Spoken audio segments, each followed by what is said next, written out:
Welcome to the latest episode of Winning Minds, a podcast conceived so that I can attempt to unpack the underlying psychology of hugely successful people. In this series, we invite winners from different backgrounds, including business, entertainment and sport, to see what makes them tick and get an insight into the psychology of success. All whilst getting real tips and techniques to help you get a winner's mentality. My guest on this edition of Winning Minds is a unique businessman who has achieved significant success by looking at business through a different lens. He's known as the authentic entrepreneur, and his eponymous book talks about his unique philosophy of making business a spiritual practice. As the authentic entrepreneur, his mission is to help business people become free of their limitations and cultural conditioning so that they can find their true self. Stephen Kirk, welcome to Winning Minds. Thank you, Paul. Thanks for having me. Before we get into all the stuff about the authentic entrepreneur, was the young Stephen Kirk entrepreneurial? Well, it's an interesting question, which I've been thinking about myself. As a youngster, I was very conditioned. I lived in a traditional Jewish household, and we were quite, to say we were religious probably is the wrong way of looking at it, but we had to conform to a particular stereotype. And that stereotype was that I was supposed to enter the family business. And there wasn't much thought processes going into that. So I wasn't particularly entrepreneurial at that time, but I did notice that at school there was a chap whose father worked for the Beatles recording company, and he used to sell vinyls of the Beatles records before they were actually released. And I was quite captivated by that. And I always looked at him and thought, well, he's got something that I would really like to have. But it took me a while to actually recognise what that was and to come out of the conditioning of my family. In the end, I told my father I couldn't go into the family business, which was opticians.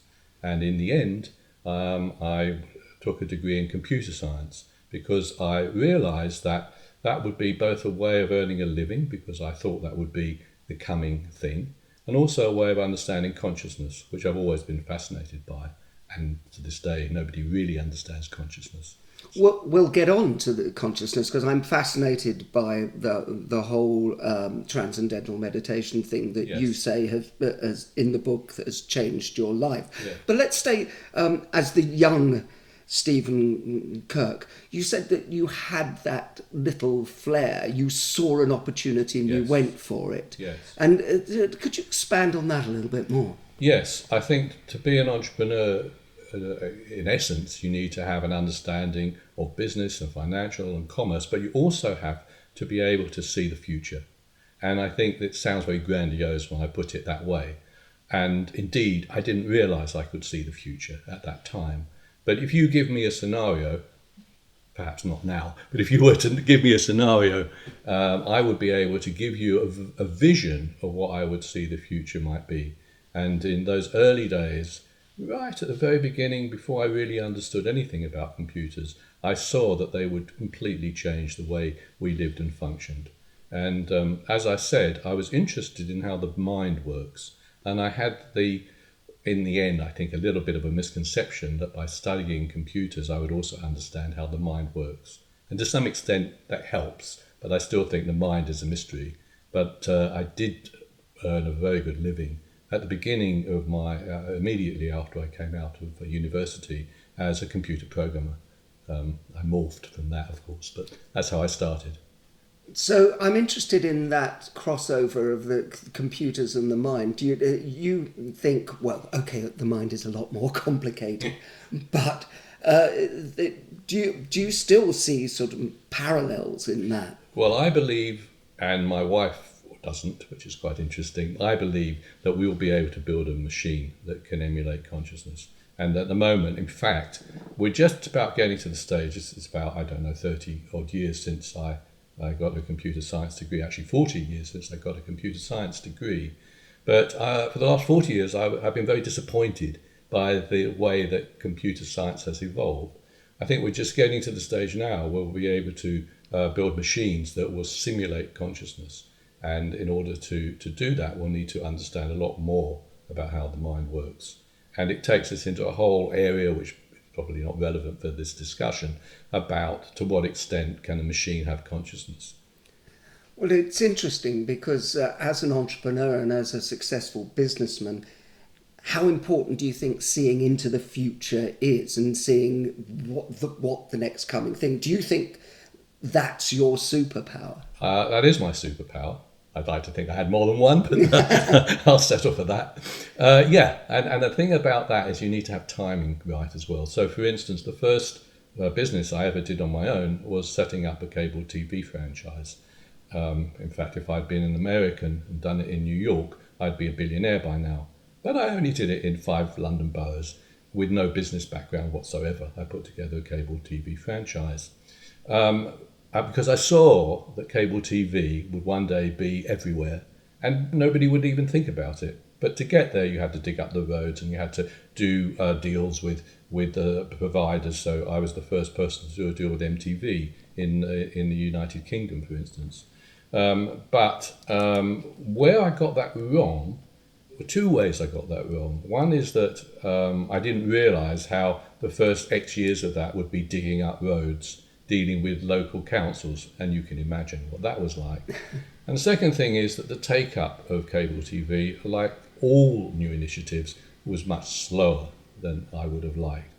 And the third thing, actually, I didn't actually understand how much money. I knew it would be a lot of money, but I underestimated how much money and to what extent my own shareholding would be diluted as a result of the fundraising. So these were 3 important lessons. But actually, since it was my first enterprise ever and I had no business training whatsoever, I think I'm quite pleased with what I did then. And so in those early days, were there light bulb moments where you sensed, oh, I'm good at this, or this is what it takes to be a success? Well, the light bulb moment happened to me a little earlier, actually. In fact, it was the precursor to doing my own business. And that light bulb moment was my last job was working in a television ratings company called AGB. And they did the TV ratings. And I worked for a very entrepreneurial guy, actually, called John Clemens, who he was talking to me one day, apropos absolutely nothing. He was talking to me how he was interested in a new research methodology called Acorn. And Acorn was a way, which still exists today, where every street is codified. And the theory is very simple. You living in your house will be very similar in many ways to your neighbours. They have a similar sort of income, a similar sort of background, similar sort of aspirations. Not identical, but within any road, interestingly enough, you can see certain attributes. And he was talking to me, John Clemens was talking to me about this, and a light bulb moment happened because I had already somehow got on the board of another cable TV franchise called Windsor Television. Long story, but quite strange. And I suddenly put 2 and 2 together, which he hadn't done. And I said, John, this is amazing because all these franchises need to dig up roads and they have the whole country to choose from. And so if we could tell them what streets would give them the most income, then they're going to make the most money. And that was literally a light bulb moment. His eyes lit up, and he knew contacts in all the TV companies, and I knew some in the budding cable franchises. And long story short, all the cable franchises signed us up to do this research program for them and to tell them where they should cable. Wow. So what do you think that sets apart successful entrepreneurs in your case, or successful people? Is it that they have an openness to getting those little light bulb moments, or is it innate, or is it learnt? Well, I hate to say this, I think it's innate. And what I find interesting in today's age, is that people are encouraged to be entrepreneurs when, as far as I'm concerned, they don't really have what it takes. And and I think to be an entrepreneur and to be actually successful of it, you have to be slightly different. You have to be somewhat of an oddball, and see things differently from the cultural context. And we live in an age where everybody wants to be the same, which is kind of tragic as far as I'm concerned, because if everybody wants to be the same, those people can't be themselves. So it's important, if you're entrepreneurial, to be able to first of all think differently to other people and to have that innate. Second thing is to have this vision. Of course, this is all against a commercial background. If you're innumerate, and you're not going to succeed, but that's a given, which again is somewhat innate. Some people I know are totally innumerate, and I'm sure you've met them, and it's nothing, it's just how they are. I have this ability, and I think lots of people have it, of just you give me two numbers, add them together, immediately an answer comes up. So you have that. And the third thing, which I think is very important, is the ability to act quickly. And I think if you have those three elements, the element to your numerate, plus that you have the ability to see the future, and you act quickly, I think then you can bring it into fruition. It's funny because when you say act quickly, it reminds me of my father, who was a Hungarian refugee, and he was an economist, and he said to me, one of the great bits of advice he gave me was, he said, I'm not very good at anything except making decisions quickly. Well, that's good. He said, and if you make a decision quickly, you move forward. Yes. And he said, if you get it wrong, you can move in another day. So it's like tacking insanely. Fantastic advice. And do you think that works for entrepreneurs? Yeah, I mean, I make decisions quickly. I don't try. In fact, if anything, I try and slow myself down, because instant decisions are my thing. But sometimes I make wrong decisions, wrong in quotes. Yeah, but as a psychologist, I would say that what you're doing is trusting your gut instinct. Yes. And I think in business, what I have seen that successful people do just go with the gut. Yes. And that innate ability to trust and not allow the head to take over and reason, if it feels right, do it. Yes. How do you think that's... I'm totally gut. Totally gut. And if anything, I have to rein my gut in, because I'm constantly getting impulses. In any context, here, anywhere, I'm getting impulses and seeing things about what's happening, which sounds a bit mystical, I know. But basically, my mind works in such a way that if you ask me a question, I will immediately give you an answer to it, which is transcending the mind, if you like. And I think to be an entrepreneur, and a successful entrepreneur, you have to overcome the conditioning that we currently are all in and always have been in, of doing what other people do. So do you think traditional education kills entrepreneurship? Absolutely. I think one of the worst things that we've done to kids, and are doing more of to kids, is forcing them to think in a particular way, to answer questions that answer questions that basically they'll never be faced with in life. And when my kids were young, I actually sent them to a school called King Alfred School, which is against would be the wrong word, but is more open and less competitive and more general in its education.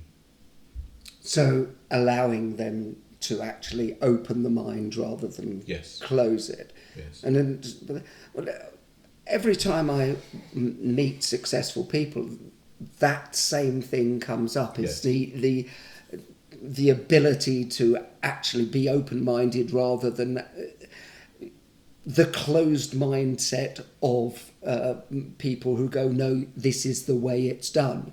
Do you think you are somebody who goes against the tide generally? Well, I think that makes it sound like I'm doing it deliberately.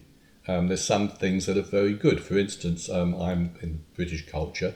That's somewhat restrained, shall we say? But I love opening doors for people, and I love it when they say thank you, and it's sort of it's a nice cultural conditioning. But I don't like the fact that in the British culture there's a sort of restraint, and you can't really be too eccentric. Whereas in America, where my wife and I go quite a lot, there's a lot more openness. Now, that I find slightly troubling, because then it's sort of wacky, it's like it's somewhat ungrounded. But in a way, I'd rather have that mentality than in the UK, which does tend to be a lot now about, there's still cultural conditioning, still a little class system, much less than when I was young, much less, but still a little bit there. Mm-hmm. Well, I think maybe coming back to some extent. So Maybe I think, coming back. yeah, but I want to talk to you about when you had, obviously now your brand is the Authentic Entrepreneur, but when you had, if it was an epiphany, because you were very ill. Perhaps you could Yes. tell us a little bit about what happened and subsequently how it changed you. Yes, well, I had colon cancer. I had the symptoms of colon cancer for about 3 years before I actually had the guts, literally the guts, to go and see a doctor about this. So in fact, it's more complex than that. I did go and see a couple of GPs about it, but I managed to convince them that it wasn't a problem. So that was my own stupidity. Is that denial? Yeah, it's denied. I mean, I didn't do anything. They just said, at your age, you can't possibly have anything more than slight. We won't go into that area, but a slight issue which can easily be resolved. And then I eventually collapsed. I mean, that was 3 years later. In fact, I was about to get a Concorde flight, if you can remember Concorde. Yes. I'd got a cheap Concorde flight.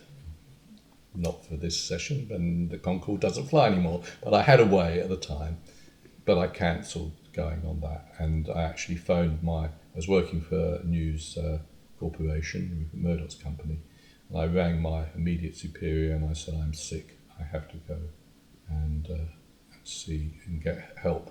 And at that point, I then saw another GP who sent me for a colonoscopy, and then cancer was diagnosed. That's the background. What was your... Sorry. No, wait. No, that was a perfect summing up of what happened. How long did that take to get over? And what did that change in your whole being, your whole mindset as a result? Well, anybody who has a life-threatening illness, and I've met, I'm sure you must have done as well, there's many people I now know at our sort of age, my sort of age, because you're so much younger than me. There's so many people who have had, brushes with life-threatening illnesses. So you look for, why did this happen to me? And I try not to dwell on it, but and I never came to an answer.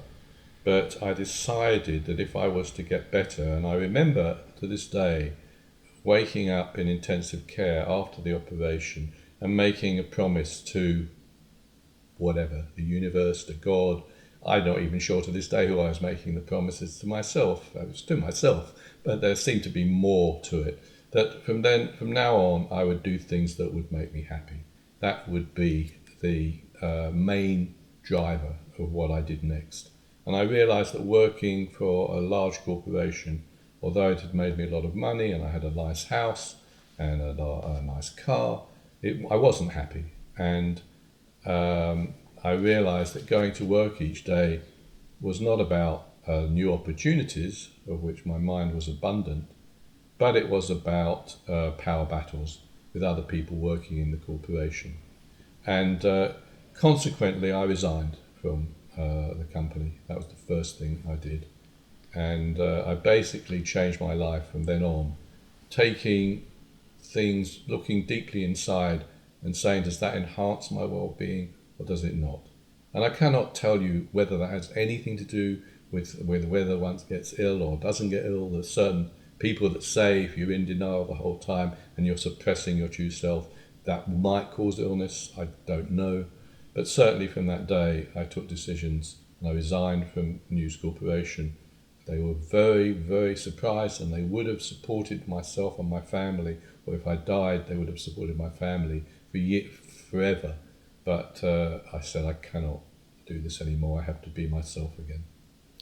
And so, in essence, was that where the authentic entrepreneur was born? I think it was reborn.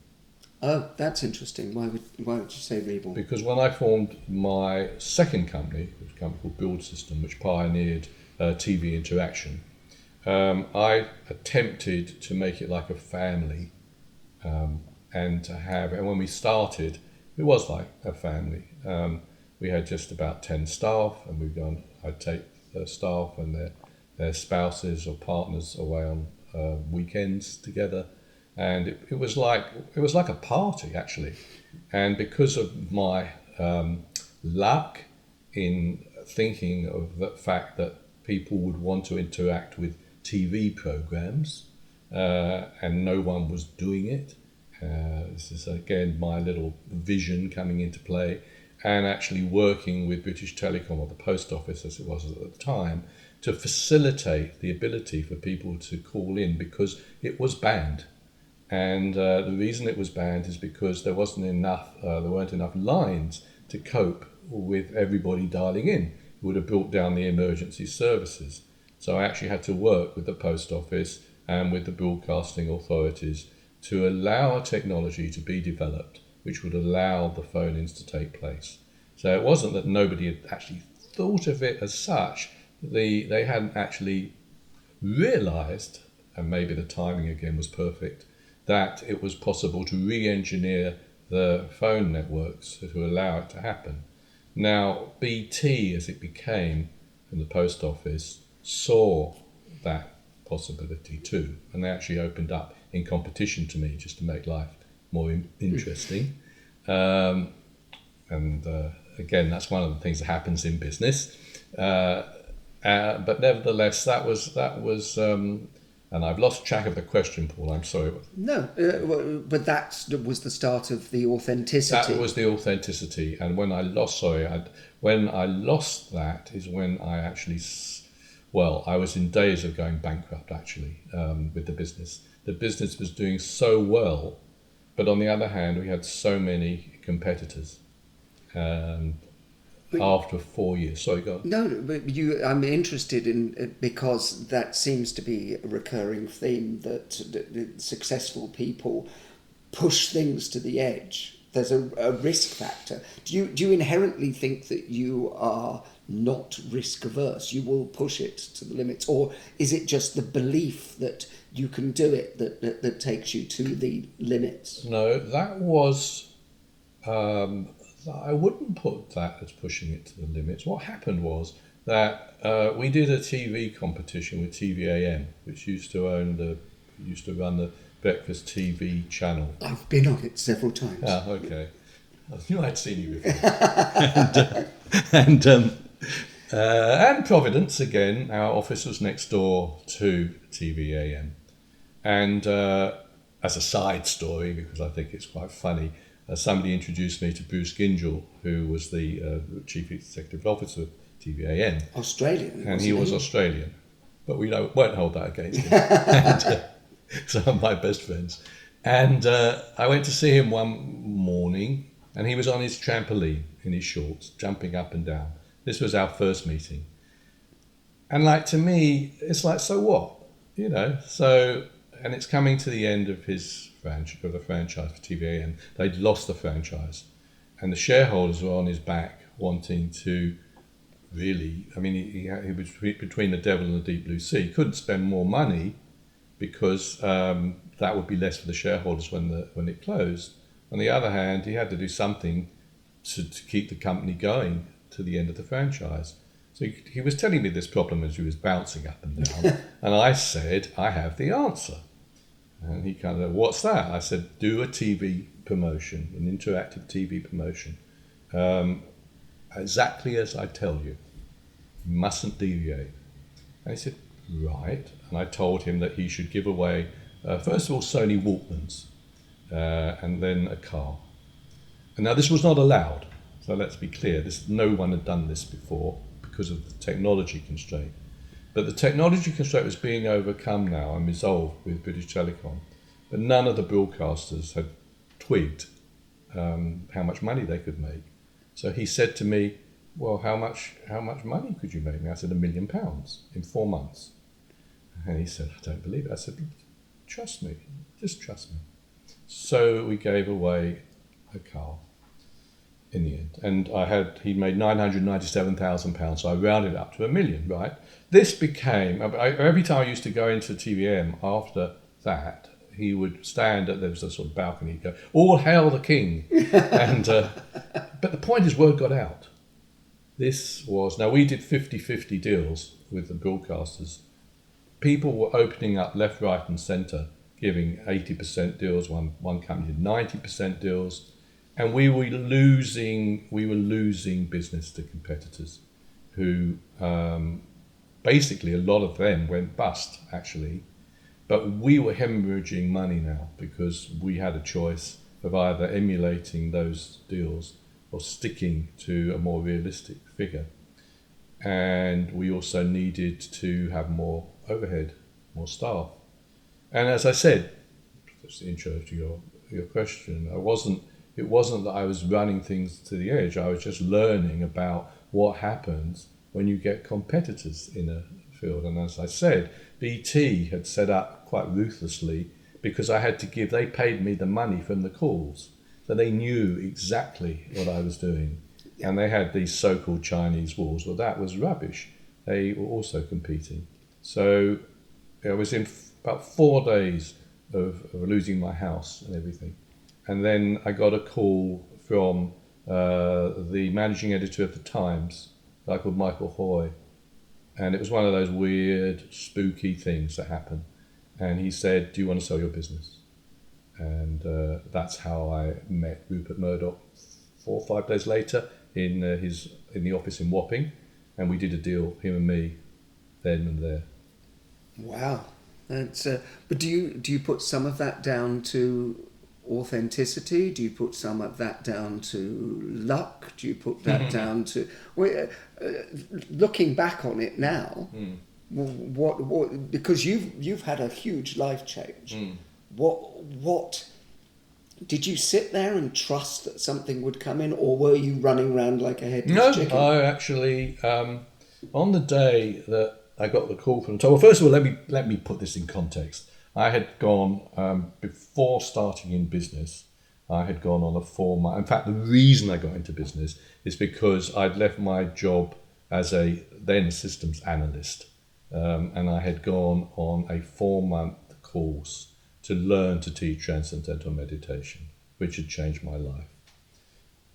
Halfway through that course, I began to become an entrepreneur, or become myself, however you want to describe it.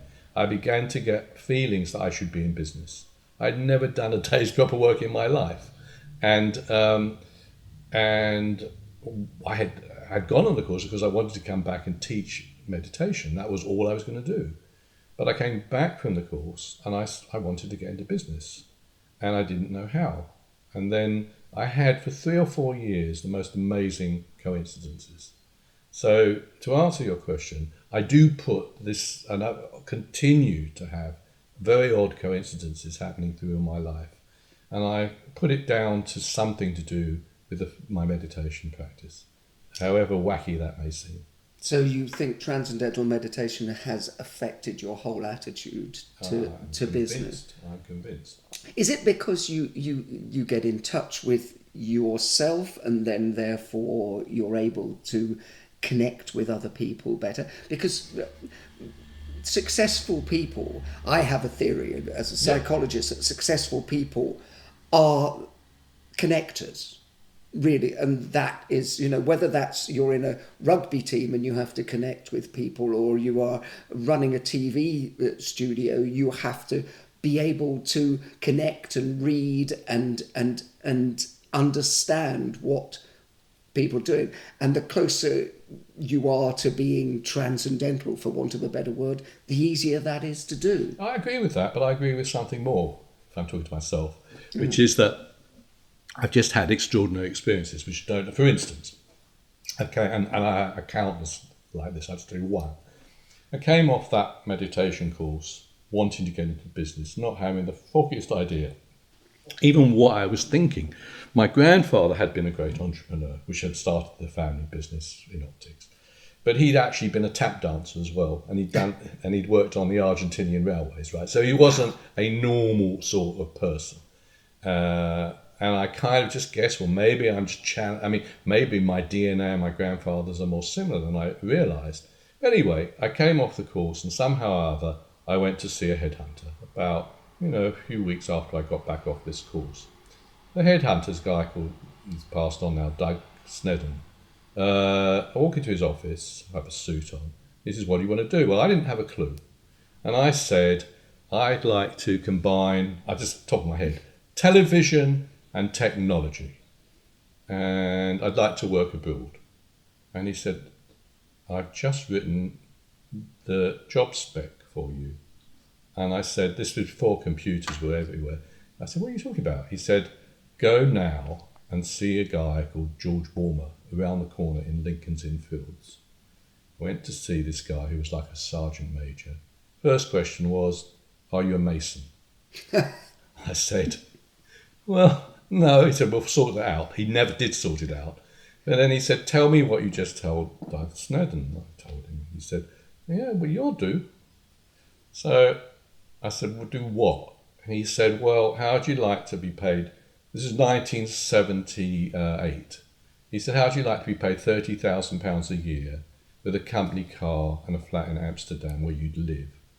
And I said, it's an absolutely true story. I said, well, yeah, what will I be doing? He said, well, we have the license. We're a company that's funded by the British government.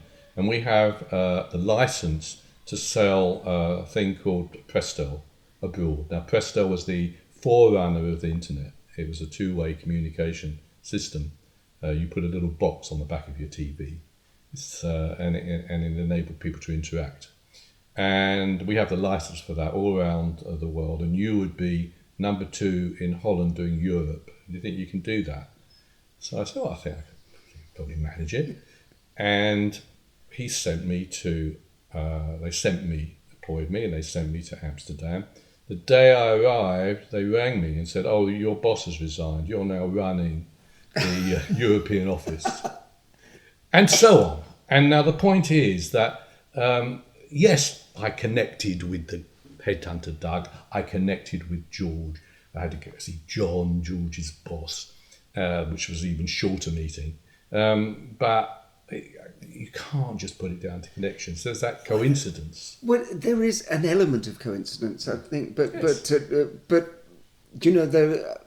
I think we remember the times when it went well, and we forget all the times when it didn't, because those are the peak times.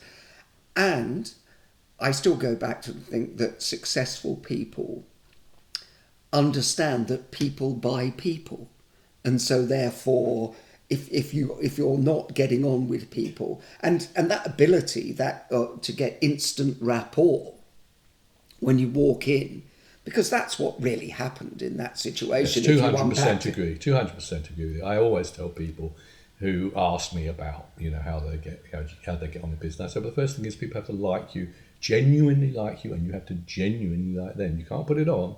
If you have what you said, rapport, they will want to buy from you. And I quickly learned exactly what you're saying, that if you got on with people, I used to spend, and I'm sure you were the same, or you are the same, I used to spend, when I met somebody who I was supposed to sell to, I didn't talk about selling, I talked about them. And then we'd always get on to, what are you selling? What can we do together? Yeah, what can we do?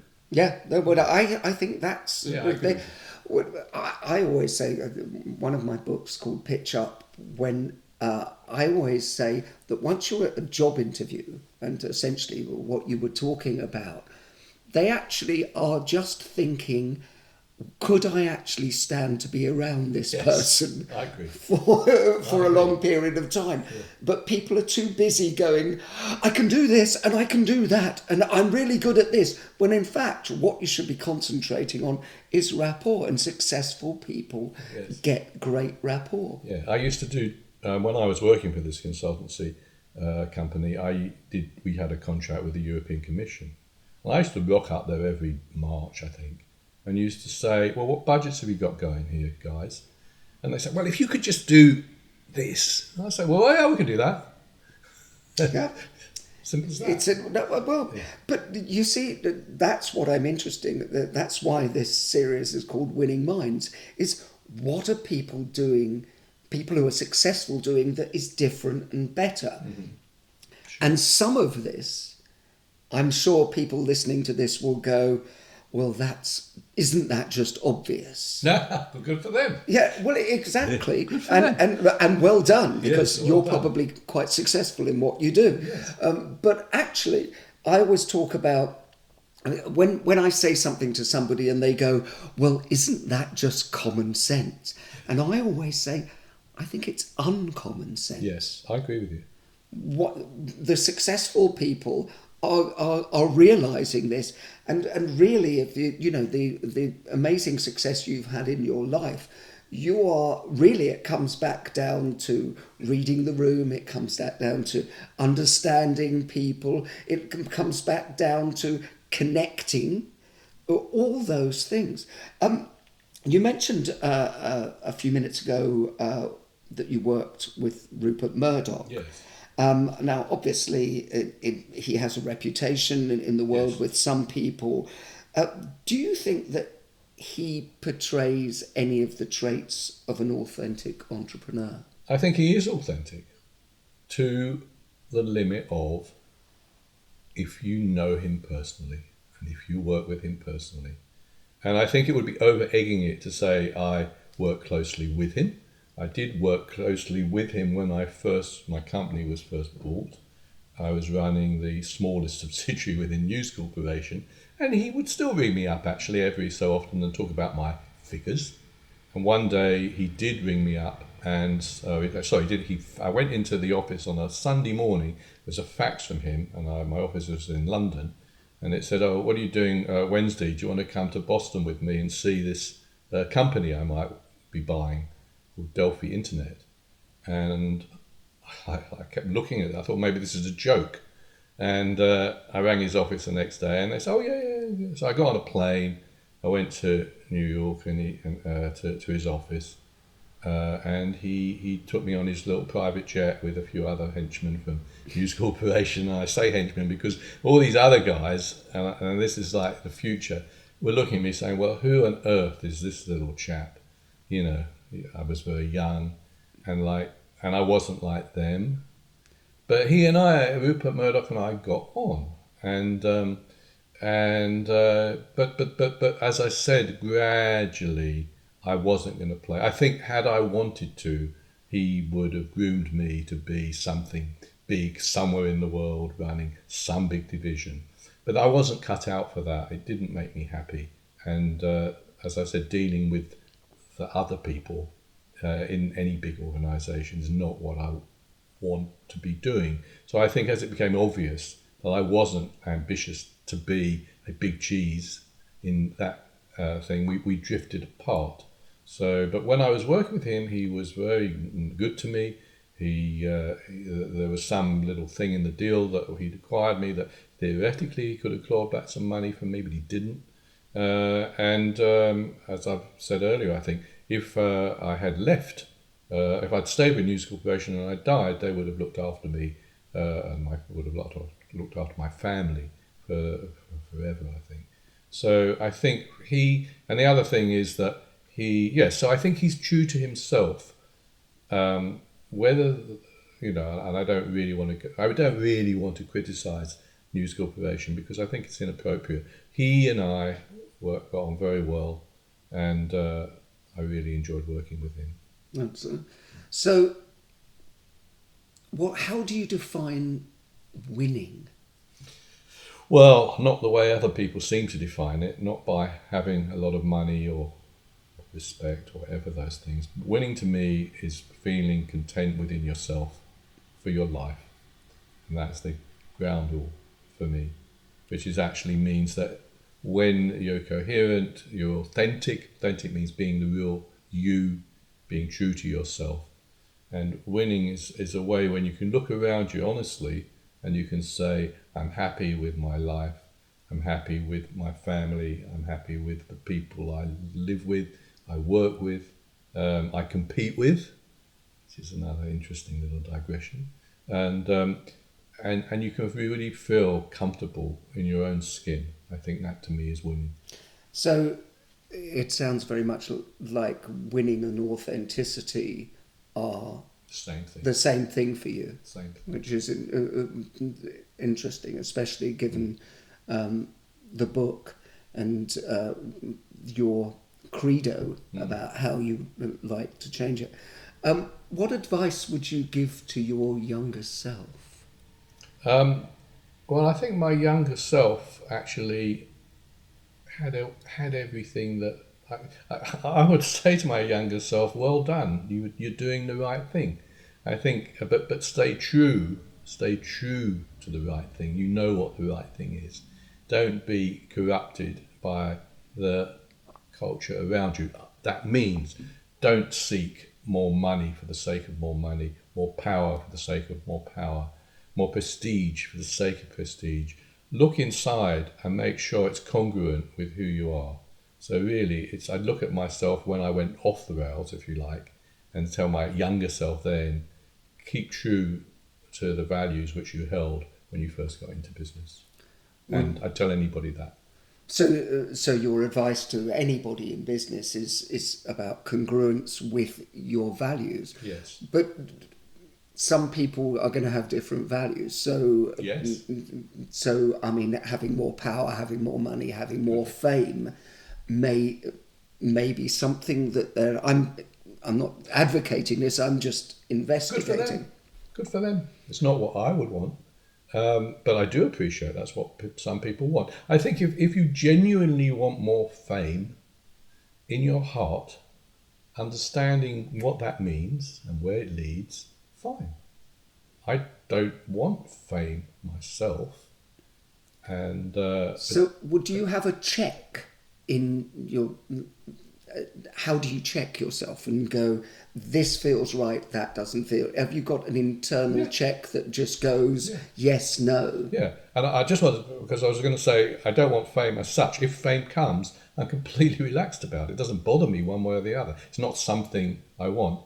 And yes, to your question, I feel inside. And I think if we all felt inside and honoured what we feel, we'd all be a lot happier. You've run your own businesses and you've been on the board of countless other successful business. And not so successful businesses. Of course. But, well, actually, that's very interesting. Let's investigate that a little bit. How do you see the things that have been unsuccessful? What's your take on them? Right. Well, this is a very challenging question because when I recovered from my illness, I decided I would help other businesses by becoming a non-executive director and sitting on their boards. What I learned was you cannot basically change people's inherent paths in life. So in other words, I've worked with some people who have been very successful, and I've worked with some people who have not been very successful. And when the people are very successful, then there's nothing for me to do other than to encourage them and to be a sounding board and a mentor. Perfect role for me in this current state. But I've also learned that you have to be savvy enough to work out those people you can help and those people you can't help. And people you can't help are those that are determined to do things in their way, which I actually appreciate. When you say, in your way, you are not going to be successful in business, and they don't listen, well, then you're in a bit of a bind, because in a way they have to be themselves. And I think the problem is they should never have been in business in the first place in some instances, and you can't change that. How did I get into that situation, you might ask? And the answer is because when I had nothing to do, I took 3 years to recover from my illness. When I had nothing to do, I was very lucky. I was asked by Elizabeth Murdoch to sit on the board of her company as it was starting. But I was also asked by the venture capital company that had backed me to sit on boards of companies they had invested in. And I still had an ego, and I still was rather challenged by what I was going to do with the rest of my life. So I took those positions. Again, I was learning what was good for me and what wasn't good for me. And of course, if a private equity company comes to you and say, would you sit on the board of this company and we'll pay you quite a lot of money, and you have nothing better to do, you do it. It's quite a good gig because you turn up maybe once a month, sit in a board meeting for 3 hours, and you get paid quite a lot of money for the privilege of doing it. So, I'm not perfect, and I had an ego, and I still have an ego, but now I turn down most of the gigs that I'm offered to be a non-executive director, because I just now know enough to believe that I can tell whether I'll be happy and helpful and when I won't. So it's actually, that's back to authenticity, Yes. isn't it? It's now you're listening more. Yes. And how have your failures guided you in that, though? I mean, because I have a phrase that I use: "There's no failure, there's only feedback." Yes. And successful people and people with a successful, winning mindset tends to see those as learning experiences. Yes. And I think you've just expressed that as well. Would you like to talk a little bit more to Yes, that? it was learning and taught me to being the authentic entrepreneur which I pertain to be, because it fine-tunes the personality, my personality in this instance, to be more aware of one's own nature. And if you've never been in a particular situation, even if you are getting some internal feedback, oh, this is a bit odd. I mean, one of the businesses that kept going, maybe it was my help or not, it went going, I think, 12 years before it finally had to give up.